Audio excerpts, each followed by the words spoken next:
This video is going to take you through the syllabus step by step, look at all the important information that you will find in your syllabus, and hopefully get you up to speed on the expectations in the course. A syllabus, hopefully you know this, is like a contract between you and your instructor. The syllabus has expectations that are expected of the student, and there are also expectations of the instructor. So it's like a contract, except only I have power to change the content of the contract. But I would never do that unless I gave you fair notice. So we're going to look at what's here, and then you'll also have to do a short syllabus policies acknowledgement kind of quiz on Blackboard that will verify that you understand what's in the syllabus. So as you see here, we've got the Hill College address for the, that says Hillsborough, so that's actually wrong, but we're online, so it doesn't really matter, but I teach on the Cleburne campus face-to-face. I teach the same course. But you'll see here the name of the class, which is HUMA 1301, and that is Humanities 1. So basically we're going to deal with prehistory up into about 1600. My name is James Weatherford, and I hold 2 master's degrees, one in theology and one in humanities.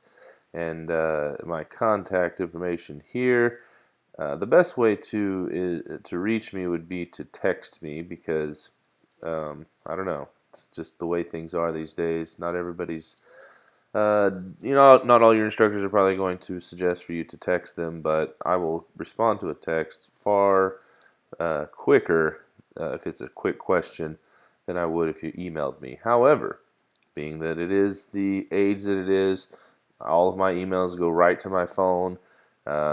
Pretty much check my email about every 10 minutes, so if you emailed me, I would respond rather quickly.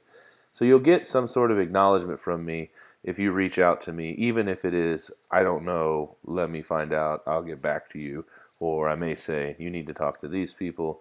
Depending on what the question is, I can usually answer most questions almost immediately, so the only stupid questions are the questions we don't ask. So please, if you need help, do not hesitate at all to reach out and ask the question. Here we have a short description of the course as it is found in some more official definition. Let's see, this is a standalone course. It is an interdisciplinary survey, and what that means is we look at a bunch of different disciplines. So that could be literature, philosophy, history, sociology, politics, economics. Everything kind of comes into the picture when we study culture. But it says it's an interdisciplinary survey of cultures focusing on the philosophical and aesthetic factors in human values, with an emphasis on the historical development of the individual and society and the need to create. So if that sounds complicated at this point, that's okay. But really, what we're saying is we're going to study humans, and not biologically, but in the essence of what it means to be human, intellectually, philosophically, religiously, what humans come together to do in ways other creatures on this planet do not. So that's the ACGM description, and to be honest with you, I don't really know what ACGM means, so I'm not going to tell you I do. However, I have written a description that more kind of follows in line with my scope of how I teach the course. There's many different ways to teach a course on the Introduction to Humanities, depending on where you want to place the emphasis. Somebody could put all the emphasis on art history. Some could put a lot of emphasis on literature. I cover everything, but I take more of a historical, intellectual approach, kind of the history of thought, the history of philosophy, the history of religion. Very philosophical and historical is the way and sociological too. But anyway, here's the introduction and purpose as it will pertain to our class specifically. The survey of the humanities course introduces students to the concept of humanities. We will compare several different eras of history, how art, literature, music, philosophy, architecture, politics, and religion differ from one era to the next, and the influences those ideas and beliefs have had on history, and what humankind has created, invented, produced, believed, and thought. We will begin with prehistory and end with the Reformation era. Students will read their textbook, take reading quizzes, engage in online and in-class discussions. Not really in class since we're all online, so you'll only have online discussions. And you'll take exams, read primary and secondary readings, view documentaries, complete a major research project, which will result in a 5 to 6 page paper, and you will write a paper on a fine arts visit. And there'll be plenty of information about that on Blackboard. But the fine arts exhibit will consist of going to a museum, a dance performance, poetry reading, musical performance. I'm open to suggestions. If you have an idea of somewhere that you would want to go, you are more than welcome to propose an idea. Anyway, but to go back to the project there, the 5 to 6 page paper, it's a pretty vast project, really, but we're going to take it in steps. And you'll start with telling me the topic here in a couple of weeks. You'll follow that up with a thesis that you'll develop, and I'll make comments on your topic area, your thesis. I'll make suggestions, ways to tweak it, ways to improve it, and then you will create an outline. You will also later on turn in a annotated bibliography, which is going to be based on at least 3 sources that you find on the databases for the that you find in the library. So with that said, you will have a major writing assignment due at the end of the course, but it'll also be established in stages, and it'll total 100 points, but each part, each phase of the project will be very important. Don't miss any of them, but it's designed that way so that you're not overwhelmed and just thinking, oh, what do I write this thing on, in the last week. By the time we get there, if you stand any chance of making a good grade on the paper, you will already know what you're going to write and how you're going to write it when you sit down to write it. So the paper is actually going to open up to you the possibility of selecting your own topic, your own thesis in one of the 3 categories of the humanities. Now, there's 3 broad categories at least, but just to be broad, you have studies in history or the history of ideas, which is where you would find religion, the history of religions, the history of philosophy, the history of science and technology, intellectual history, things like that. And then you would have literature, studies in literature, which is the basic kind of thing you've done in Comp 2, where you take a piece of literature, you read a story, you develop a thesis, and you write about it. So you've done that already, essentially, in your Comp 2 classes, as far as I know, hopefully. If you haven't had Comp 2, don't worry. You've done this in high school as well, so it should be no shock to you. But the 3rd category, which is a little more refined, but it's well, actually, I don't know if that even makes sense to say it's refined, but aesthetic studies, which deals with visual and performing arts, basically. So when you look at a piece of art and you look at the values that are intrinsic in the artwork, and when you start dealing with values, maybe even something like beauty, to say a piece of artwork is beautiful, that's loaded with so many cultural values and ideas and concepts that are not actually present in looking at paint on canvas, you see. So when you're dealing with aesthetic studies, you're looking beyond the surface of how it's received, what was intended when it was created. And that's just one example in aesthetic studies. So you could go to an art exhibit and look at a particular piece of art, or you could, choose your favorite artist. You could look at the Mona Lisa, and you could do an aesthetic evaluation of the values, and go deeper into the piece of work than just looking at it and saying, oh, it's a picture of a lady.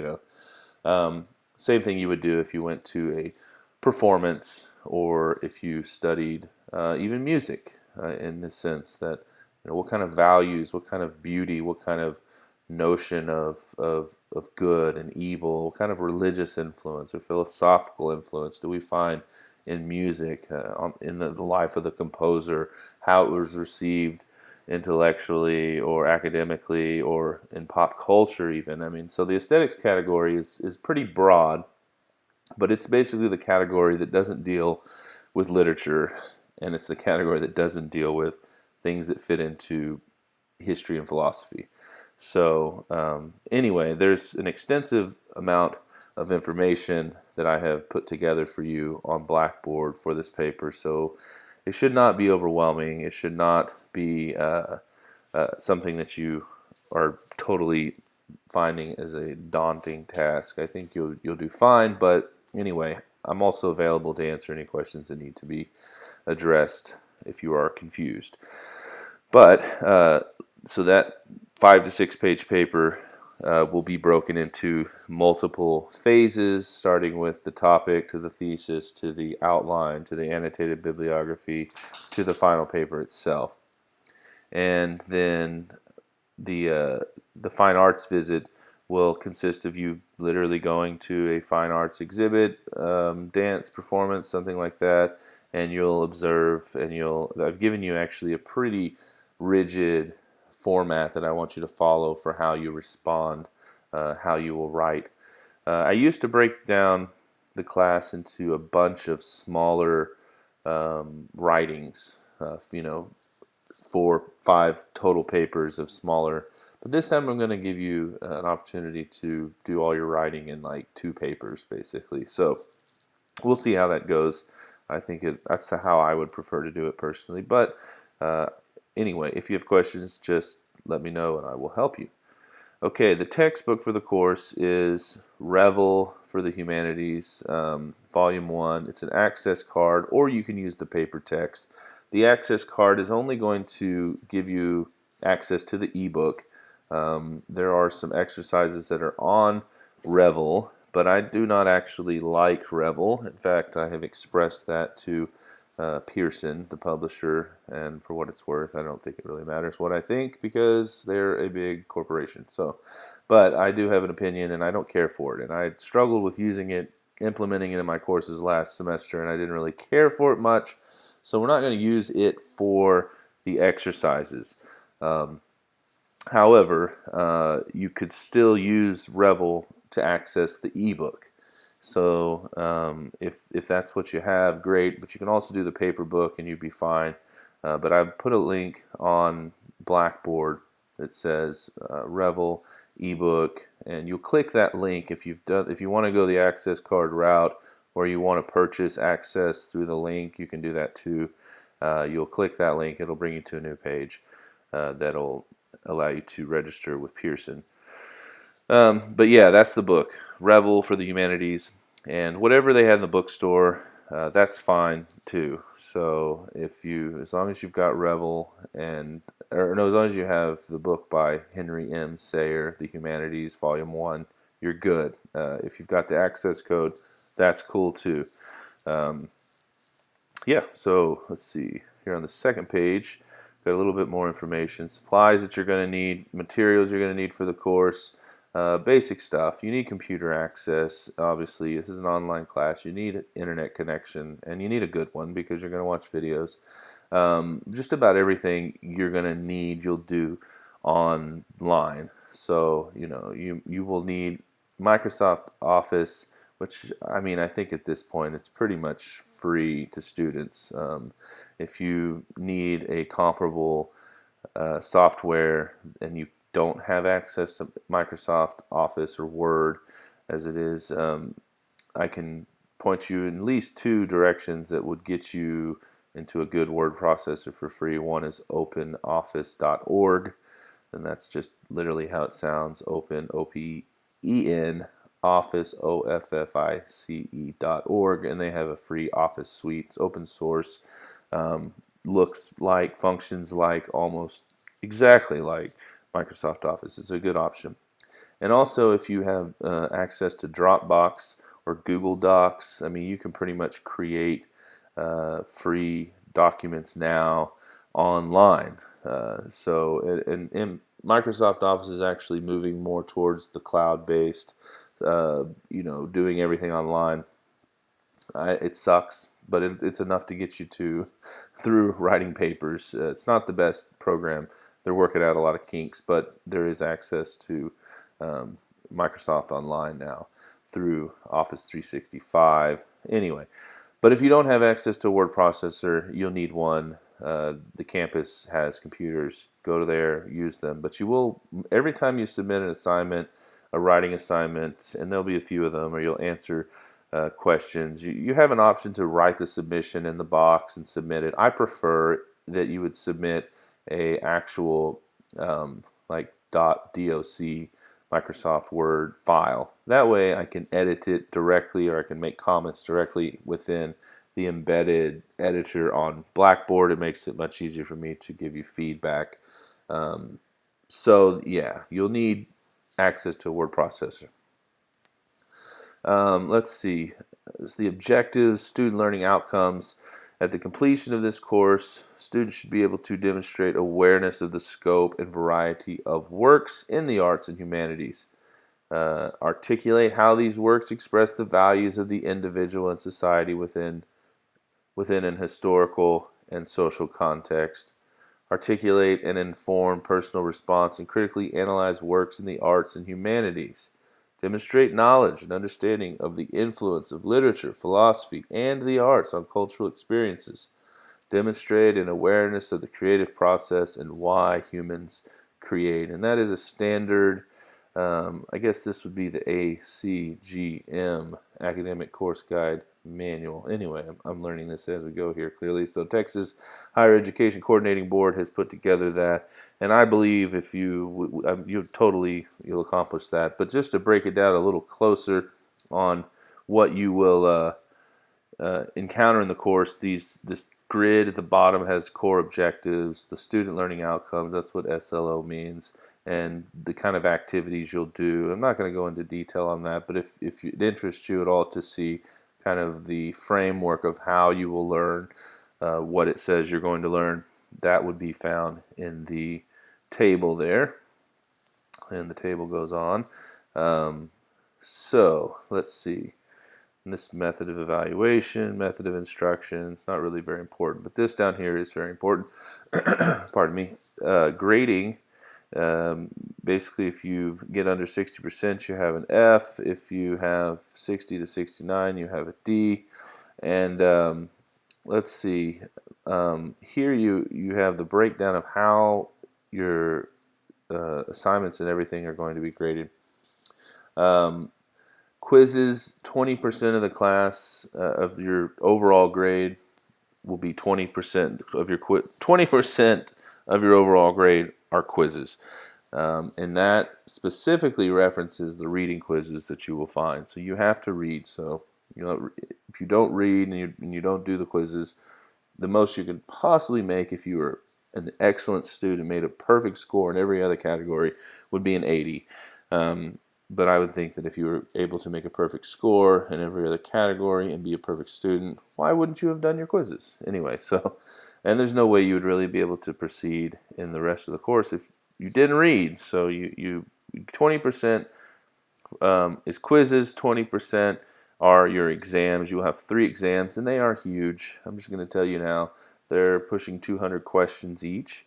But you have this all on your own time. You're able to use your book, your notes. You're able to pretty much any way you can find to answer the questions. I'm okay with you seeking that information. You can Google whatever, but the quiz, the tests that will be untimed and pretty much available for you to take and spend as much time as you need. And they are long, and you can use your book and all that, but very important part of your grade, 20%. And then there's another category which kind of encompasses everything else we're going to do that's not a major assignment. So that's your discussions of what I would call participation, critical thinking assignments, documentary questionnaires, just all your other assignments and coursework that get thrown in there, we'll put in that category. That's 20%.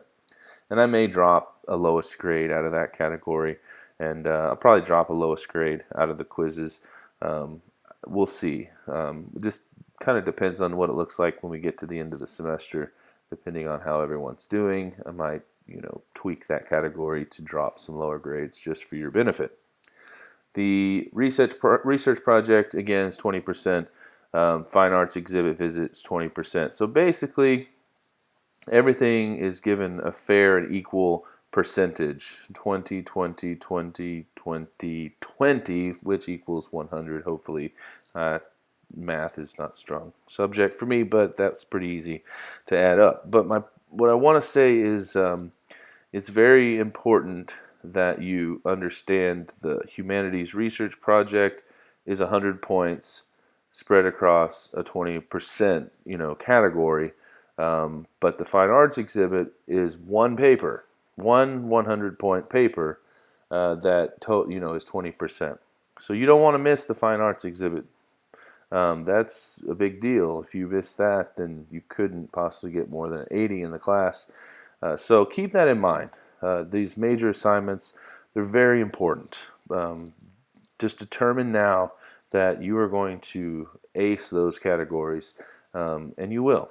So regular attendance is expected, and what I mean by that is you should be logging in and active every single week. There should not be more than a couple of days without you getting online. And I've taken online classes in graduate school even, and I'll tell you, it is to your benefit to log on several times a day and make sure that you know exactly where you are. Letting a day or 2 days slip by, that is your worst enemy in online classes. So just as you would take showing up to school and sitting in class very seriously, make sure that you're logging on and you're looking at what's due. I would print off the syllabus, and especially the end of the syllabus, which has the course outline. And here's some information. If you are a student with disabilities, you know what to do. If you've registered with the school, you know what to do. Let me know, and I will just wait for you to contact me if you need any provisions or accommodations. But this last part of your syllabus here is this course plan, and that is very important that you commit this thing to heart, basically. I'm kidding, but you need to print it off and look at it every day. Don't go more than a couple of days without looking at it. The way the course is broken down is we've got 3 modules that are broken down into multiple weeks, and the way I want to do the assignments is basically everything that's covered in that week. When it's the end of the week, it is due, unless it's a major assignment, which will say, this is due by the end of the day on Tuesday, as it says down here at the bottom of your screen on the right. But the other side of that is to kind of let you work at your own pace, and I don't want. So in a way, it's like it's due when Sunday, 11:59 turns to Monday morning at 12 a.m. Consider all of the material that was covered that week late if you have not turned it in. So it's very important for you to, don't wait until Wednesday to get active. Start working on it at the beginning of the week and kind of size up what's going to take place that week, what lectures you're going to have to watch, what documentaries or videos or movies you're going to have to watch, what it's going to entail. There'll also be secondary readings that may be 10 pages, like a journal article or something. So each week in the module, whatever days are covered here in this left-hand side, Tuesday, January 19th through Sunday, January 24th, 2016. Whatever's covered that week is due that Sunday night, no later than that Sunday night. And so this first week, we're covering this introduction.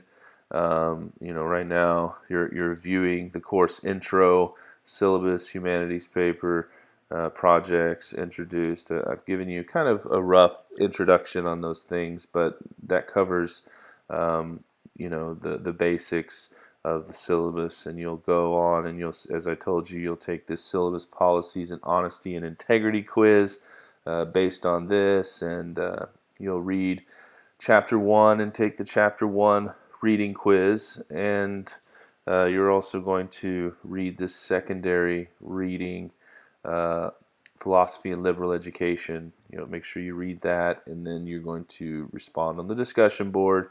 Okay, so we got a lot to do this week. Don't think, hey, it's first week, we're not doing anything. No, it's very important that you be active this first week, because let me tell you why. That is how I know that you actually attended the class. And so if you're receiving financial aid, the government wants to know really quickly if you showed up. So if you didn't show up, or if you just logged in but you didn't do anything by the end of the week, that is not actually attendance, and you will be dropped. So you need to be reading and doing the quizzes, especially this syllabus policies, honesty and integrity quiz. That is how I will know that you actually attended the course. And it's just basically going to be like, did you read the syllabus? Yes, true. Do you understand not to be a cheater and a plagiarist? And you'll say true. Okay, basically 2 questions that do count for a grade, but also keep in mind that that is how I will keep track with who's attending the online course.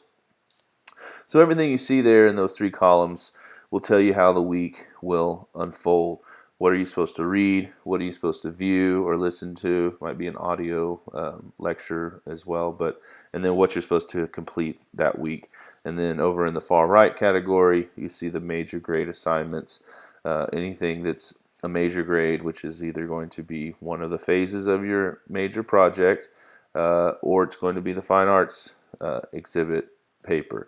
That will appear in the right-hand column. As you see, you submit your topic and your thesis in Module 1, and then you turn in your outline in Module 2, and then in Module 3, you turn in your annotated bibliography, and then at the end of Module, Module 2, annotated outline, annotated bibliography, and then Module 3. Okay, yeah, final papers due, and the fine arts visits due appear on Tuesday, April 18th. Okay, so follow this, look at it. I will also have this information posted very conspicuously on the folder for each module on Blackboard. As of right now, the course is going to be available through the first module. You are free to work ahead and get as much done in Module 1 as you would like. And then as we approach the dates for Module 2, I will make Module 2 and Module available, and then Module 3 we will make available as we get closer. So you will see a link on Blackboard on the left side of the screen that says Module 1, and then as the other modules become available, I will, or as we get closer to the dates that we'll be covering in those modules, I will make them available.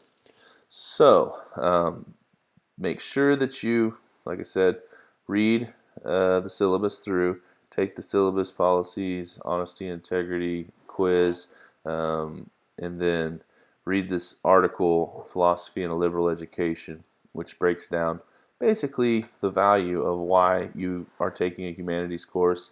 And this has been an ongoing discussion in higher education for many years, and this is actually a very old article that's probably at least 100 years old. I'd have to look at the date, but they get at the same issues that we're addressing today 100 years later about the necessity and the value of having a liberal arts or a liberal education where you study the arts, you study humanity, you study philosophy and religion and the classics and all these things, and the value that those areas, those disciplines have on the human experience and civilization and culture.